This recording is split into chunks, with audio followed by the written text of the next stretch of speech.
Yo, how's it going everybody? Chadley here, and welcome back to another New World video. In today's video, I'm going to be sharing a weapon with you guys that you pretty much always need to have leveled up no matter what your character build is, because the option to equip it at any time is super valuable. And if you guys are playing solo, I highly recommend using this as your second weapon. It's going to allow you to tank so much and complete content that you probably should not quite be doing yet. And it's going to allow you to progress much quicker. And also, just as a general range damage dealer, it is really nice to have. So for this video, I'm going to break down exactly what this weapon is. We're going to go through its skill tree and then also some examples on why I think it is such a great weapon for everybody to be using. But real quick, before we jump into the video, if you guys want to come hang out on Twitch, we stream basically every single day. Today, we're going to be hitting level 40. So if you guys want to come hang out for that, hopefully I'll see you over on Twitch. Also consider joining up on our Discord. We're going to start recruiting for our company for the main game. So if you guys have any interest in playing with me or just in general people to play with, I highly recommend joining the Discord and we can get you guys into a company. But otherwise, let's go ahead and jump right into this video. If you guys could not tell what weapon I am talking about, it is the one that I'm holding, and that is the lifestaff. So this weapon offers so much utility and just in general benefits for you and your team. Like I said, it's going to allow you to tank so much. You can just throw the healing fields down and then go in with your main damage dealing weapon and just destroy everything, and you guys are pretty much never going to take damage.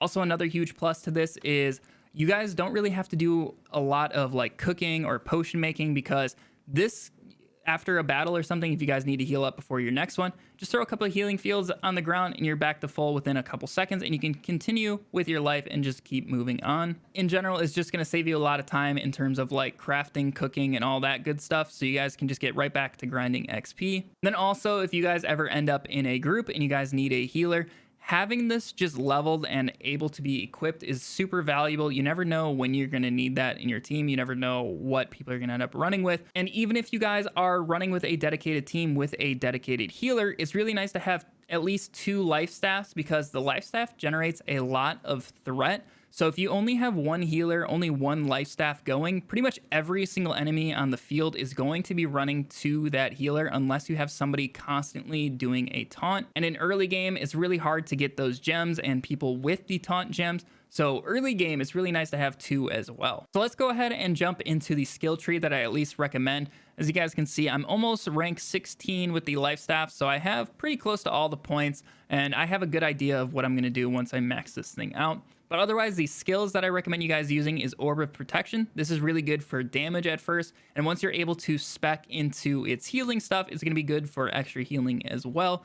But your main healing is going to be Sacred Ground and Beacon. Sacred Ground is probably the best healer, and also it's going to allow you guys to regenerate stamina. So if you guys throw this on your tanks and they're blocking a lot, it's really going to help them out.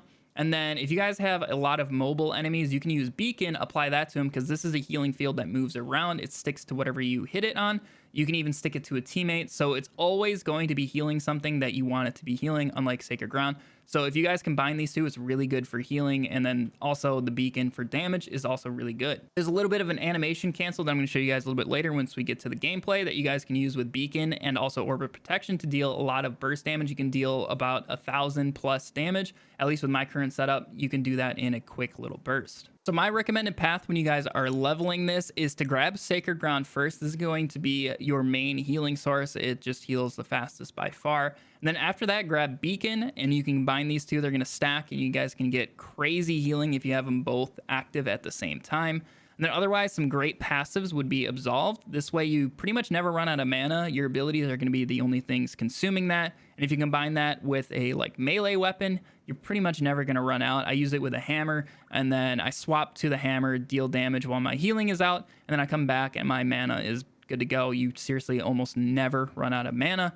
And then you can also put on Revitalize, so when you really need a lot of healing for your group, just spam your light attacks and you can reduce those cooldowns very quickly. And then Orb of Protection is going to be the last skill that you pick up. Otherwise, I would really focus on the left tree and getting basically everything that you see in here. You can hold off on Sacred Protection. That's really not that great. I would get Orb of Protection before you get that. But otherwise, everything else over here is really nice. So Intensify is fantastic. You can really boost your healing You can keep it up by 30% very, very easily as long as you're paying attention. Also, Desperate Speed is a fantastic way of getting even more healing out of your staff. But otherwise, for the rest of the points that I've yet to unlock, I'm going to finish off the left tree first. I'm going to get the capstone. I got to spend one more point in here. I'll probably do it on Mending Touch and then getting Divine Blessing. And then after that, I will just max out Orb of Protection so I can get more utility out of that. A skill that I really actually do not recommend at all, even super early on, is Divine Embrace.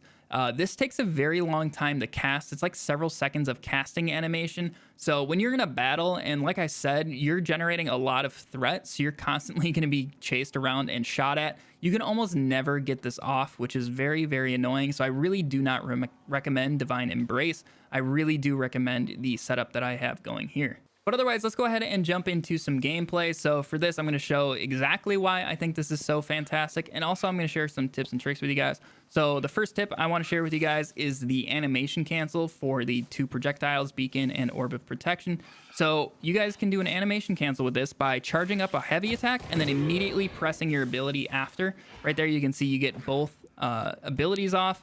Your heavy attack and your ability off, and right there it bursts down half of this enemy. So if you do it with both, he is dead in just those 2 abilities. So right there you can see this lifestaff actually has really good damage burst capability as well. But now let's go ahead and check out the main reason I use the lifestaff. So we're going to do it here on this alligator.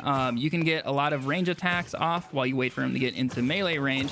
Then otherwise, I'm going to put Sacred Ground at my feet and then pull out my main damage dealing weapon. And as long as I get hit, I can just go right back into Sacred Ground and I'm perfectly fine. See, he hits me there and I'm immediately back to full health. It really does not matter. And I'm wearing light armor as well. So it offers more kind of freedom to not rely on heavy armor. And you guys can use light armor or medium armor and get that bonus damage. Now let's go and see exactly how fast we can actually spam our abilities. So here we're just going to use them all. And then otherwise I'm going to spam my light attacks. And as you can see, each hit like kind of reduces my cooldowns by about a second or 2, depending on how long your cooldowns are.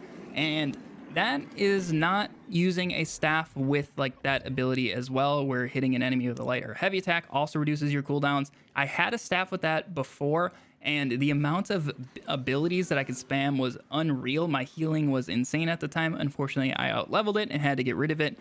But at endgame, once you guys are able to get your perfect gear, that is going to be a fantastic ability for the staff. Yeah, I'm pretty sure me and my group are almost all going to be running this. We're going to at least have several life staffs in the group so we can just combine all of our heals and just do whatever content we need to do at that time and just progress through levels super quick. I really do think this is going to be fantastic for just grinding those levels super early on. But hopefully you guys did learn something out of this video and why I think the lifestaff is just so important for everybody to have leveled up. Like I said, you don't have to run it as your second weapon all the time, but it's nice to just have it there in case you and your team need it, because you never know when the enemies are just gonna be hitting you guys super, super hard. And if you guys are taking on really hard content, you might need that extra lifestaff, and that could help you guys push through and complete your mission. If you guys were already on Team Lifestaff, let me know in the comments down below. Otherwise, consider leaving a like on this video if you really did enjoy it. Also, consider subscribing, because we're going to have a ton of New World content. We're going to have guides, builds, all sorts of stuff. So if that sounds interesting to you,